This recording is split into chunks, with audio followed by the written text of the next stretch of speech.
इसलिए कि मैं कोई ताली बजाना, कोई मुझे लोगों को खुश करना है, कोई संगठन, मेरा ये इशू ही नहीं है।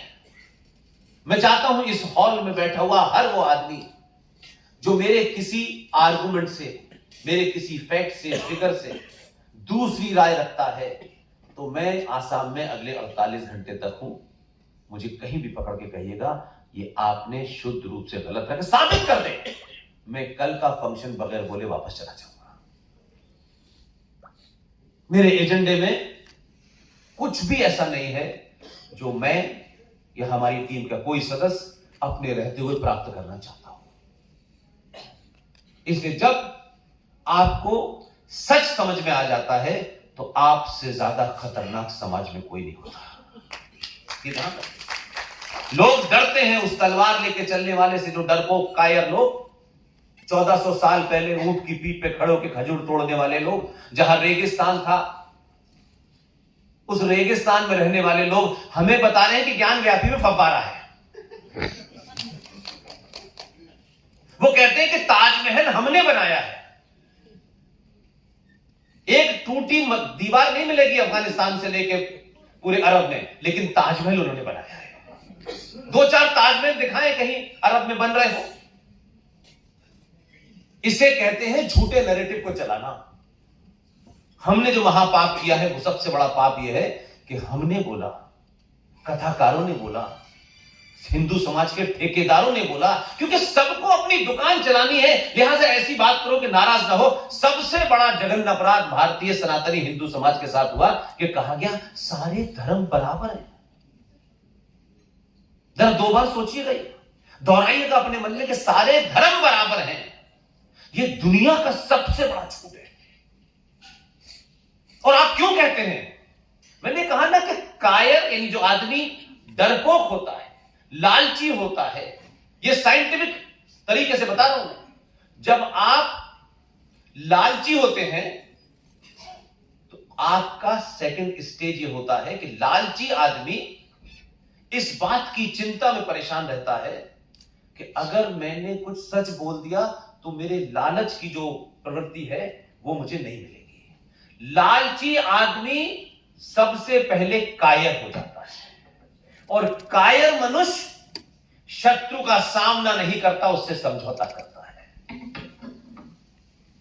लिहाजा हमारे यहां सच न बोलो, झूठ का पाखंड करो, गली गली करो, आसाम में भी आके करो, दिल्ली में भी आके करो, नागपुर में भी करो, सब जगह करो। हमारे शास्त्रों में, संस्कृति में, साहित्य में, और आज भी जाने अनजाने वो शब्द हम बोलते हैं, लेकिन पता नहीं उससे हट करके बोलने से ये लगता है कहीं यार हमें लोग अलग थलग न कर दें। हमारा साहित्य, हमारी सभ्यता, हमारे संस्कार, हमारी मान्यताएं, हमारी परंपराएं, उसमें एक शब्द आता है धर्म। धर्म शब्द का अर्थ पूजा पाठ नहीं है। हमारे साहित्य में धर्म का अर्थ है आपका कर्तव्य, आपकी ड्यूटी। एक पिता का धर्म क्या है, एक मां का धर्म क्या है, एक बेटी का धर्म क्या है, एक बहू का धर्म क्या है, राजा का धर्म क्या है, अपनी प्रजा की चिंता करना।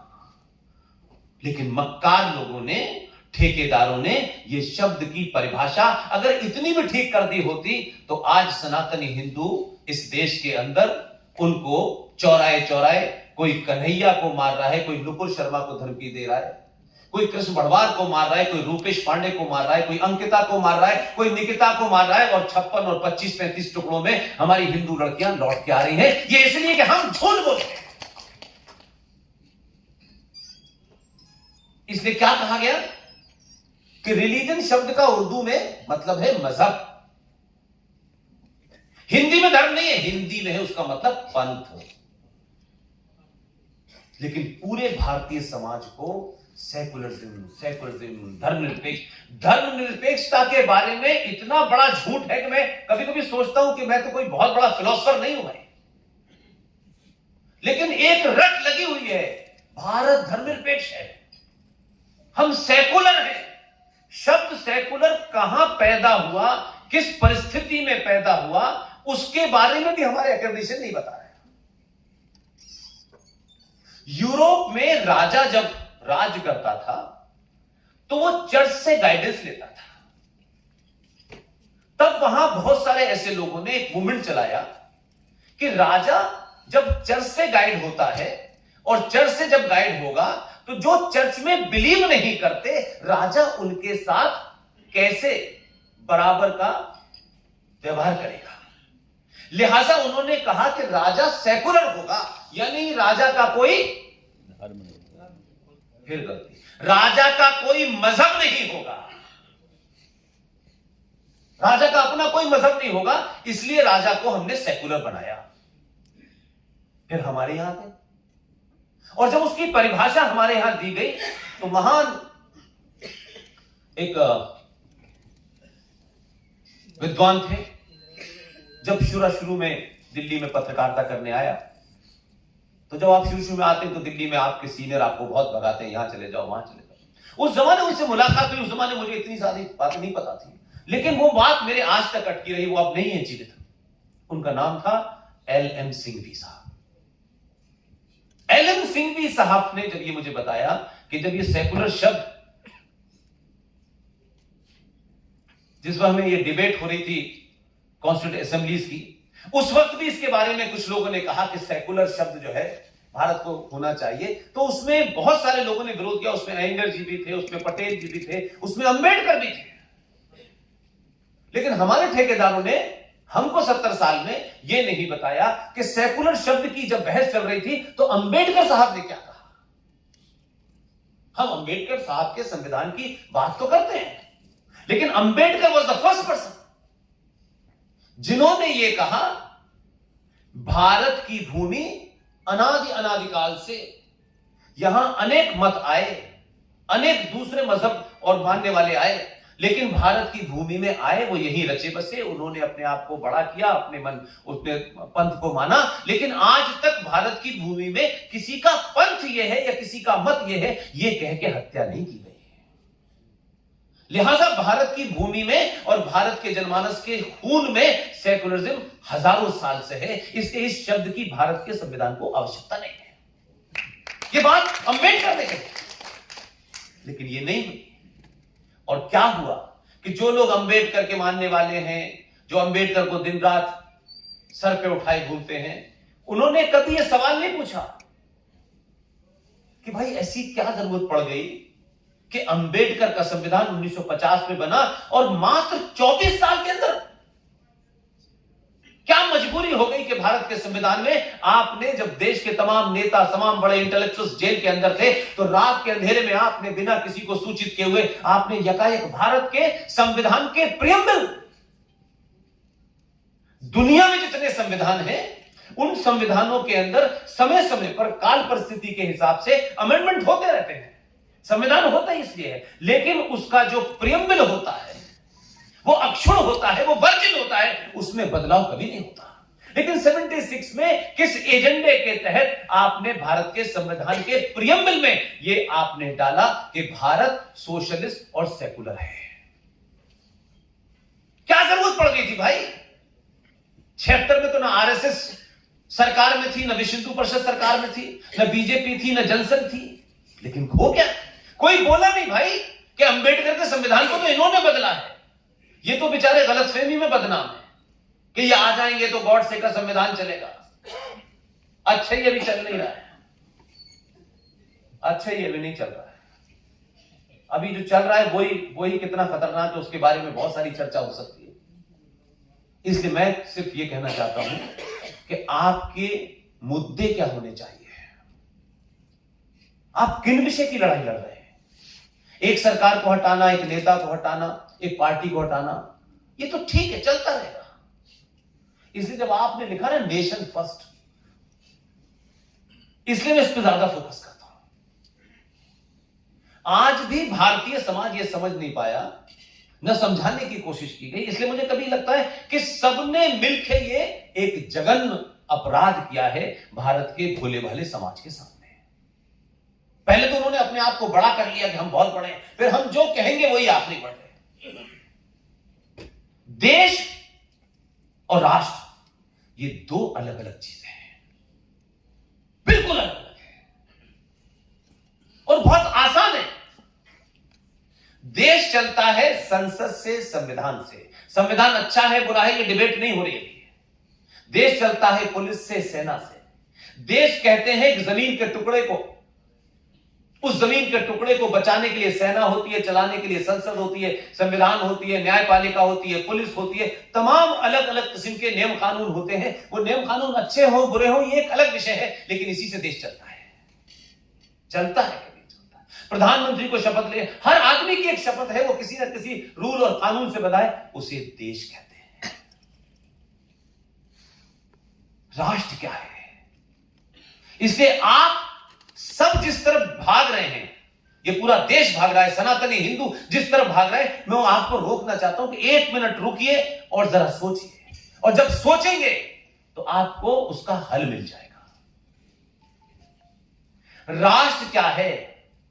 राष्ट्र संविधान से नहीं चलता है। राष्ट्र को प्रधानमंत्री नहीं चलाता है, राष्ट्र को न्यायपालिका नहीं चलाती है।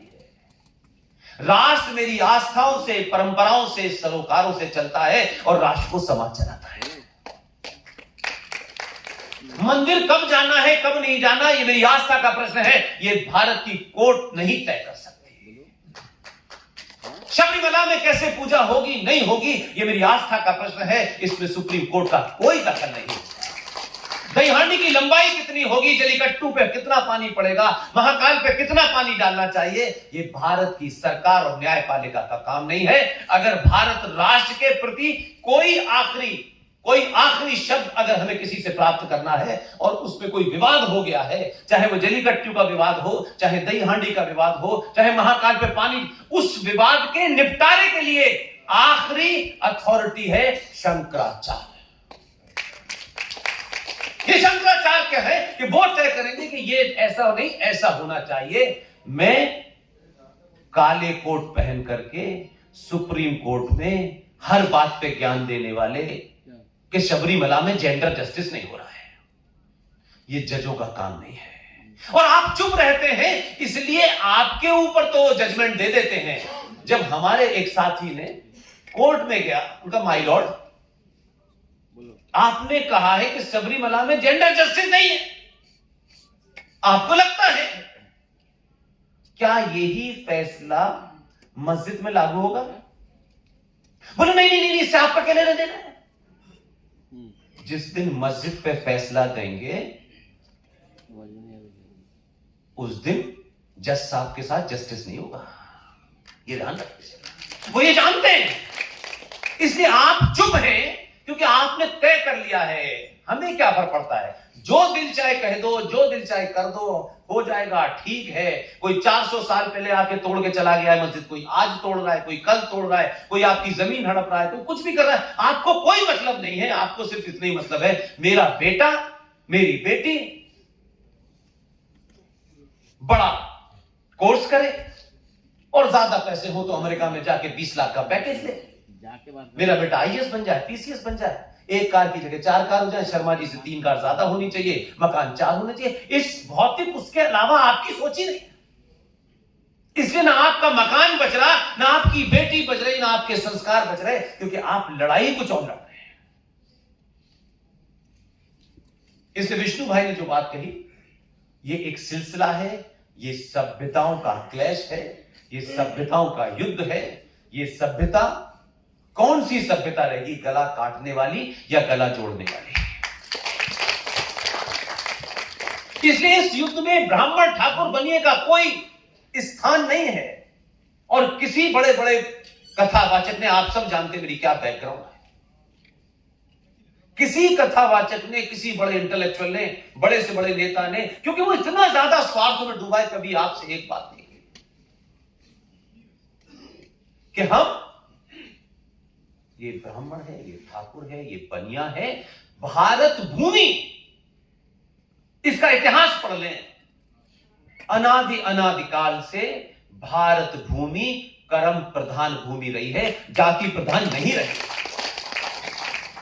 आज लोग कहते हैं ये डॉक्टरों की कम्युनिटी है, ये पत्रकारों की कम्युनिटी है, ये इंजीनियरों की कम्युनिटी है। हमारे यहां आज भी, क्योंकि हम इतने इनग्रोस हो गए हैं अपने सरनेम के साथ में, हम सिर्फ उससे आगे नहीं सोचना चाहते। इसलिए मैं कोई ऐसा रेफरेंस नहीं दूंगा जिसको आप में जानते हो। हमारे यहां कंट्राडिक्शन देखिए। रावण को आप में से किसी ने देखा? हम में से किसी ने नहीं देखा। हमने एक कहानी सुनी है रावण के बारे में कि रावण ने उस समय की जो सामाजिक व्यवस्था थी उन नियमों का उल्लंघन करके वो उसने एक गलत काम किया। यही था कि वो भगवान राम की पत्नी को ले गया। यही उसने उस समय की जो जो जो जो हालात रहे होंगे, जो उस समय की मान्यताएं रही होंगी, परंपरा, उसका उल्लंघन किया उसने। उस उल्लंघन के कारण आज भी हमारे मन मस्तिष्क में बैठा हुआ है कि आज भी हम रावण को चौराहे पे जलाते हैं। आज भी जलाते हैं क्योंकि ऐसा उसने किया था, यह गलत काम था, यह नहीं करना चाहिए था। लेकिन उसका एक कृत्य कि उसने यह गलत कहा, लेकिन उसके बाद अगर हम दूसरा उसका चरित्र पढ़े, महाज्ञानी आदमी था, बहुत ज्ञानी आदमी था। लेकिन रावण इतने सालों के बाद अपने उस कृत्य के कारण चौराहे पे जलाया जाता है और परशुराम अपने कृत्य के कारण मंदिर में पूजे जाते हैं। तो दो ब्राह्मणों की बात रखते हुए मैं उस कास्ट पे हमला करना चाहता हूं जिस गलतफहमी के शिकार हम सब हो गए। आपने जब भी परशुराम को देखा होगा, उनके हाथ में फंसा था, माला नहीं थी। परशुराम का वाक्य है, ये मेरा नहीं है, ये परशुराम ने कहा, जन्म जायते शूद्र, मनुष्य जन्म से शूद्र होता है, अपने कर्मों से बनिया ब्राह्मण ठाकुर बनता है। ये परशुराम ने कहा। और दूसरा कंट्रडिक्शन देखिए कि एक छत्री, जिसे हम भगवान राम कहते हैं, एक छत्री रावण जो ब्राह्मण है उसके उस कृत्य के कारण उसका वध किया। लेकिन आज भी, आज के समाज में भी कोई ये नहीं कह सकता कि इस छत्री ने एक ब्राह्मण का वध किया। आज भी नहीं कहता है। वो कहते हैं कि रावण ने गलत किया, उसके गलत कृत्य के कारण उसके उस कृत्य के को मारा, न कि रावण को मारा। और तमाम देखिए कि आप ब्राह्मणवाद पे कुछ भी कह लीजिए, लेकिन वही ब्राह्मण जो मंदिर में बैठा हुआ है, वो उस रावण रूपी उस ब्राह्मण जिसकी हत्या का आरोप उस पर लग सकता था, उसी राम छत्री की पूजा करता है। और तीसरा कंट्रडिक्शन देखिए कि उस मंदिर में जो पंडित बैठा है, जो ब्राह्मण है, 10 छोटी घंटियां लगी होंगी, रुद्राक्ष पड़े होंगे, वही ब्राह्मण एक वाल्मीकि की लिखी रामायण पढ़ाता है, शर्मा जी के लिए पढ़ाता है। हम कहां से चले थे, हम कहां, हम खुश हैं। हमें यह भी नहीं पता कि देश में हमसे पहले हमारी जातिगत जनगणना किसने की थी। इसलिए आपके शत्रु ने आपकी फॉल्ट लाइन को समझा और उसी को एक्सपेंड कर दिया। पहली जनगणना जातिगत अंग्रेजों ने की थी और आप